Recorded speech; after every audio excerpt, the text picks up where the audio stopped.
ताजमहल में ससुराल। विश्वास नगर में रहने वाली उर्मिला के दो बेटे थे, अभिनव और अंकित। अभिनव की शादी अंजू से हुई थी और अंकित की नीतू से। जहां नीतू एक सीधी सादे सरल स्वभाव की लड़की थी, उसकी जिठानी अंजू उतनी ही तेज तर्रार थी। माँ जी, हमारा घर इतना पुराना और आउटडेटेड लगता है ना, किसी को यहाँ बुलाने में भी शर्म आती है। अगर कब तक इसी पुराने स्टाइल के मकान में रहते रहेंगे हम लोग। अरे भाभी, कैसी बात कर रही हैं आप? हमारा घर पुराना तो कहीं से नहीं लगता है। बाबूजी ने हमारी शादी के 1 साल पहले ही तो बनवाकर तैयार कराया था। अब 4 सालों में क्या मकान पुराने और बेरंग हो जाते हैं। तू तो बीच में बोली मत। अब तूने तो अपने मायके में कभी ढंग के मकान देखे नहीं है, तो तुझे तो ये घर महल ही नजर आता होगा ना। लेकिन इस घर की असलियत तो हम जानते ना। कोई रिश्तेदार आ जाए तो मुंह छुपाना पड़ जाता है। अरे जाने देना, क्यों उसके मुंह लगती है। तुझे पता है ना, 1 नंबर के मुंह फट और बदतमीज है। माँ जी, आपके सामने दीदी मुझे और मेरे मायके वालों को इस तरह से अपमानित कर रही हैं। मुझे क्या आप झोपड़पट्टी से उठाकर लाई थी, जो दीदी मुझसे इस तरह से बात करती है? दीदी की हिम्मत इसलिए इतनी बढ़ गई है क्योंकि आप बीच में कुछ बोलती नहीं है। तो ठीक कह रही है, लेकिन बेटा मैं बीच में नहीं बोलती, इसके पीछे एक दूसरी वजह है। तू जानती है, घर का सारा खर्चा अभिनव ही चलाता है। अंकित की तो वैसे ही मुट्ठी भर सैलरी है। अब अगर बड़ी बहू से बिगाड़ लूंगी तो घर कैसे चलेगा। इसका मतलब माँ जी, इस घर में रहना होगा तो अपने आत्मसम्मान के साथ समझौता करके ही रहना होगा। कहना तो आप यही चाह रही हैं ना? देख बेटा, कीचड़ में पांव मारने से कीचड़ अपने ऊपर ही आता है, इसलिए तुझसे कह रही हूँ। जिस तरह मैं इसकी बात एक कान से सुनकर दूसरे कान से निकाल देती हूँ ना, तू भी वैसे ही किया कर। बड़ी बहू, अगर तुझे ये मकान बहुत पुराना और आउटडेटेड लग रहा है ना, तो किसने रोका है, बनवा ले ताजमहल। भाई हमारे पास तो पैसे है नहीं। तुम्हारे बाबूजी के रिटायरमेंट का सारा पैसा हम इस मकान में पहले ही लगा चुके हैं। अब जिसको ताजमहल में रहने का शौक हो वो खर्च करे, संगमरमर मंगवाए, ताजमहल बनवाए। उर्मिला को तो यही लगा था कि शायद उसके पैसे ना देने की बात सुनकर बड़ी बहू शांत बैठ जाएगी। लेकिन 2 दिन बाद, माता जी 304 यही है ना? हाँ बेटा, 304 नंबर तो यही है, लेकिन ये सामान हमने नहीं मंगवाया, गलत एड्रेस पर ले आया बेटा। माता जी, ये बात तो आप अंजू मैडम से पूछिए, उनके नाम का ऑर्डर है। हमारा काम तो बस एड्रेस पर ही सामान डिलीवर करना है। रिक्शा वाला संगमरमर के बड़े बड़े पत्थर दरवाजे पर उतार कर चला गया। बड़ी बहू, अरे भाई इधर आओ। ये सफेद संगमरमर के पत्थर तुमने ऑर्डर करे हैं क्या? सच में घर को ताजमहल बनाने वाली हो क्या? आप ही ने तो कहा था ना माँ जी कि जिसकी सामर्थ्य हो वो बना ले घर को ताजमहल। तो अब आप देखिए कैसे मैं इस घर की रंगत बदलती हूँ। अरे पूरी कॉलोनी तो क्या, शहर में किसी ने ऐसा मकान नहीं देखा होगा। उर्मिला के पास बड़ी बहू की बातों का अब कोई जवाब नहीं था, इसलिए वो उठकर अपने कमरे में चली जाती है। शाम के समय, बेटा 5 साल पहले ही तुम दोनों भाइयों की पसंद से तुम्हारे बाबूजी ने ये मकान तैयार करवाया था। ऐसी कौन सी कमी है इस घर में जो तुम फिर से लाखों रुपए लगाकर इस घर में संगमरमर लगवा रहे हो? माँ, मुझे तो कल भी इस घर में रहने से कोई दिक्कत नहीं थी और आज भी नहीं है, लेकिन अब आपकी बहू आ गई है और वो चाहती है कि घर को अपने तरीके से बनाए, तो बनवाने दीजिए। ऐसे भी ऐसी कमाई का क्या फ़ायदा जो पत्नी और बच्चों को खुश ना रख सके। उनकी खुशी के लिए ही तो इतनी मेहनत करता हूँ मैं। ठीक है बेटा, समझाना मेरा फर्ज था, बाकी जैसी तुम्हारी मर्जी। घर को क्लासी और खूबसूरत बनाने के चक्कर में बड़ी बहू पूरे घर में तोड़ फोड़ करवा देती है, जिसकी वजह से घर में सबको बड़ी दिक्कतों का सामना करना पड़ रहा था। अरे भगवान, कब खत्म होगी इन पत्थरों की घिसाई। इनकी आवाज़ सुन सुनकर तो मेरा सर चकराने लगा है। अरे हमने रिटायरमेंट से पहले इसीलिए घर बनवा के तैयार करवाया था ताकि रिटायरमेंट के बाद 2 पल चैन से जी सके, लेकिन तुम्हारी बहू को मेरा सुकून राज ही नहीं आया। अच्छे खासे मकान को कबाड़ा खाना बनाकर रख दिया। अरे जाने दीजिए ना, अभी बड़ी बहू सुन लेगी तो यहीं आकर खड़ी हो जाएगी। जबान तो आप जानते ना उसकी कितनी तेज चलती है। सब तुम्हारे बेटे की देन है, उसी ने सर पर चढ़ा कर रखा है, वरना उसकी मजाल है कि वो अकेले पूरे परिवार को अपनी उंगलियों पर नचा ले। लेकिन तुम साफ साफ सुन लो, अब मैं इस शोर शराबी के बीच में और नहीं रह सकता। कह दो अपने बेटे से जब तक इस मकान में काम चल रहा है तब तक के लिए कहीं आसपास किराए का कोई मकान देख ले। बच्चे भी परेशान हो गए, ना उनकी पढ़ाई लिखाई हो पा रही है, ना हमें 2 पल का आराम करने को मिलता है। पति के कहने पर उर्मिला अपने पूरे परिवार के साथ सामने वाले मकान में कुछ दिन के लिए शिफ्ट हो जाती है। 3 महीने तक लगातार काम चलने के बाद अंजू के घर का काम पूरा हो जाता है। देखिए मैडम, संगमरमर के फर्श वाले बहुत से मकान देखे होंगे आपने, लेकिन आपके घर को यूनिक लुक देखने के लिए मैंने दीवारें, छत, यहाँ तक कि आपके फर्नीचर में भी संगमरमर का काम किया है। जो देखेगा उसकी निगाहें थम जाएगी। वाह मम्मी, आपने तो डाइनिंग टेबल भी व्हाइट पत्थर से बनवा दी, कितनी सुंदर लग रही है। अरे तो टेबल छोड़, इस फर्श को देख, ऐसा लग रहा है सीधे शीशे की जगह इसी में मुंह देख लेंगे हम लोग। थैंक यू मम्मी, हमारे घर को इतना सुंदर बनाने के लिए। मैंने तो कभी सोचा ही नहीं था कि रेनोवेशन के बाद हमारा घर इतना सुंदर हो जाएगा। ये बात तो अपनी दादी और दादू को समझा, क्योंकि जिस दिन से घर में काम शुरू हुआ है दोनों का पारा 7वें आसमान पर चढ़ा हुआ है। तेरे दादू दादी को ऐसा लगता है कि मैंने घर में ये सब काम करवाकर पैसे वेस्ट किए हैं।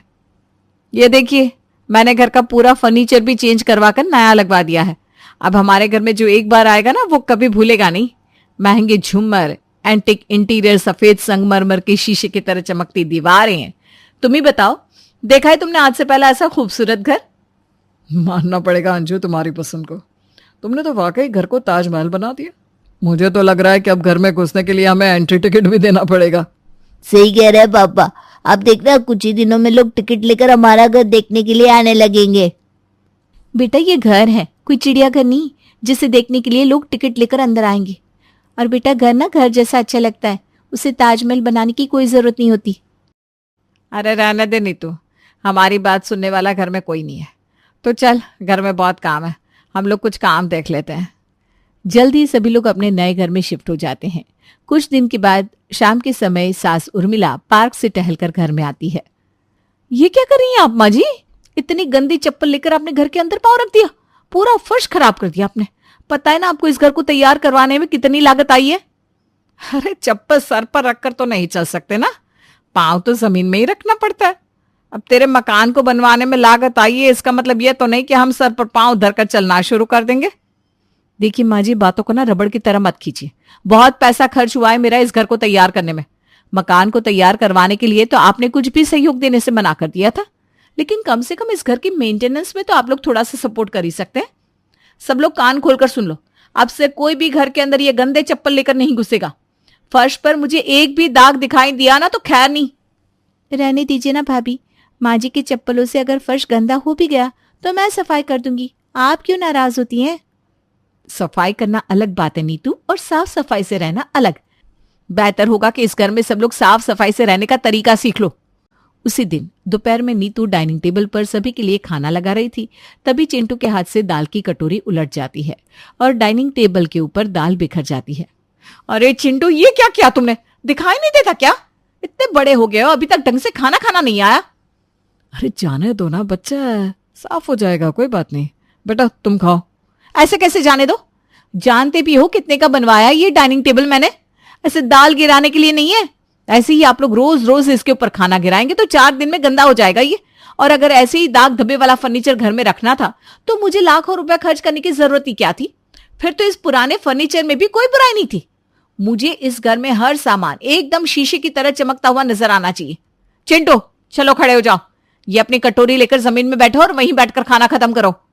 नहीं मम्मा, मैं जमीन में बैठकर नहीं खाऊंगा, मुझे भी आप लोगों के साथ टेबल पर बैठकर खाना है। मैंने कहा ना चुपचाप जमीन में बैठो। बल्कि मैं तो कहती हूँ आप सब लोग जमीन में ही चटाई बिछाकर खाना खाया करो। रोज रोज ऐसे ही डाइनिंग टेबल पर खाना गिराओगे तो कितने दिन चमक बनी रहेगी इसकी? वैसे भी सफेद रंग पर एक बार जो दाग छूट जाए वो आसानी से साफ नहीं होता। अगले दिन, अरे नीतू ये क्या कर रही हो तुम? खाना बना रही हूँ भाभी, और क्या कर रही हूँ? देख नहीं रही हो रसोई में कितना धुआं हो रहा है? और इस तरह से धुआं करोगी तो पूरी रसोई का सफेद पत्थर 4 दिन में काला हो जाएगा। तुम्हें थोड़ी बहुत अक्ल है कि नहीं? कैसी बात कर रही हो भाभी आप? खाना बनेगा तो धुआं तो होगा ही ना, उसमें मैं क्या कर सकती हूँ? मुझे नहीं पता, मैंने कहा ना मुझे पूरा घर बिल्कुल चमकता हुआ चाहिए, मतलब चाहिए। अब तुम खाना कैसे बनाओगी ये तुम्हारी सरदर्दी है, लेकिन रसोई में से धुआं और ये चिपचिपाहट दीवारों पर चिपकी हुई मुझे नजर नहीं आनी चाहिए। बड़ी बहू, लाखों रुपया खर्च करके तूने मकान तो ताजमहल जैसा बनवा लिया, लेकिन दिल तेरा अभी भी छोटा का छोटा ही है। अरे कुछ तो दिमाग लगाया कर। एक तो तू पूरा दिन पूरे घर में यहाँ से वहां घूमते हुए सब पर सिर्फ हुक्म चलाती फिरती है। ये बेचारी नीतू अकेले पूरे परिवार का काम करती है, खाना बनाती है, उसमें भी तू सिर्फ कमियां ही निकालती रहती है। अब वो बिना गैस जलाए खाना कैसे बनाएगी? थोड़ा तो अकल का इस्तेमाल कर ले। रहने दो दादी, मम्मी से तो कुछ भी कहना बेकार है।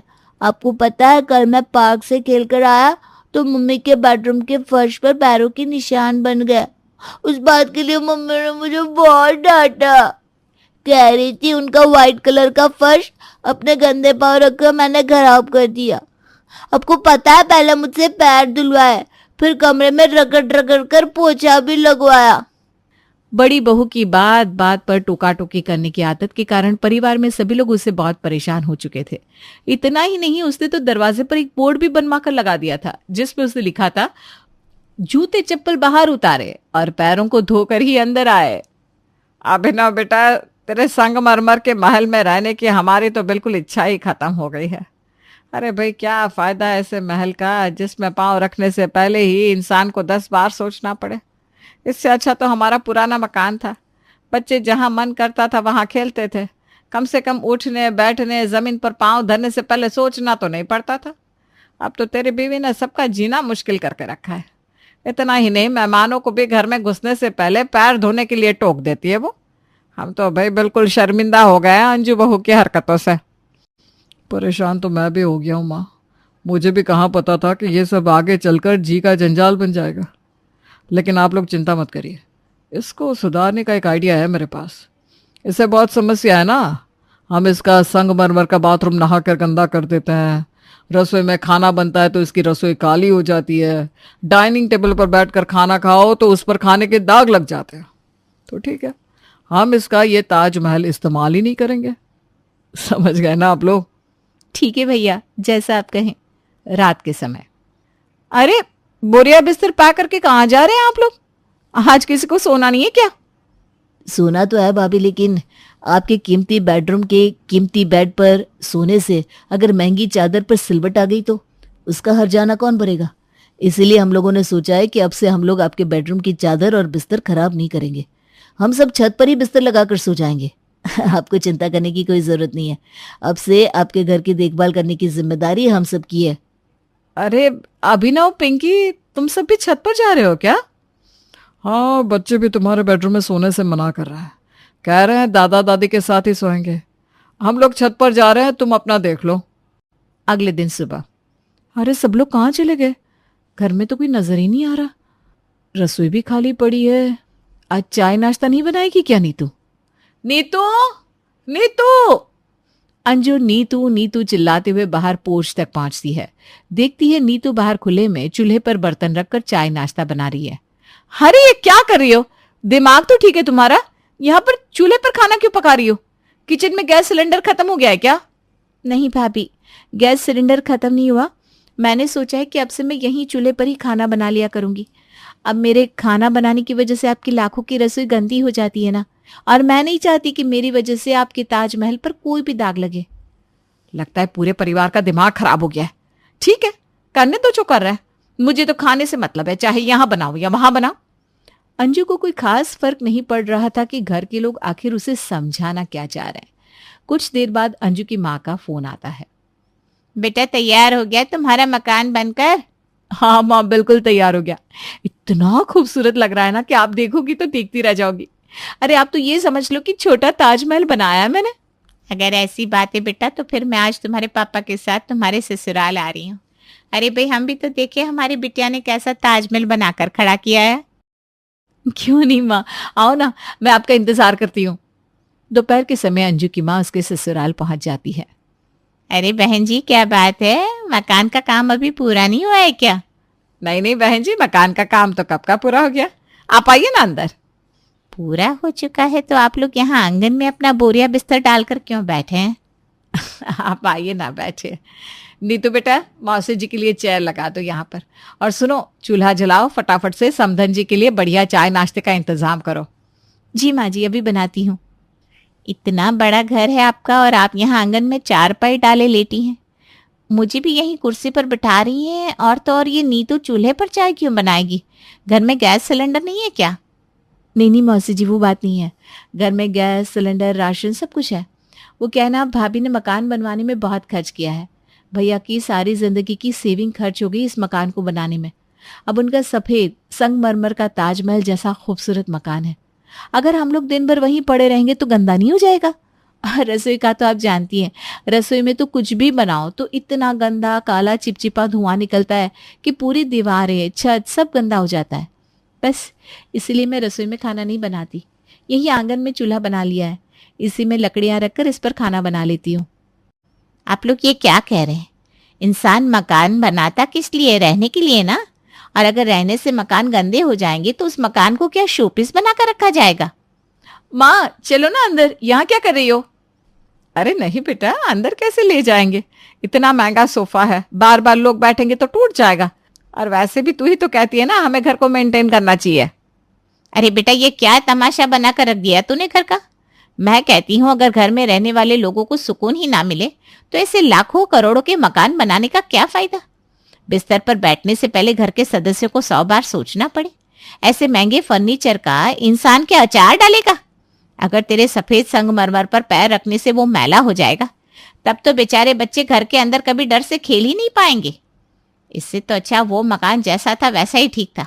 कम से कम घर में किसी को सोने, खेलने, खाने पीने से पहले किसी की परमिशन तो नहीं लेनी पड़ती थी।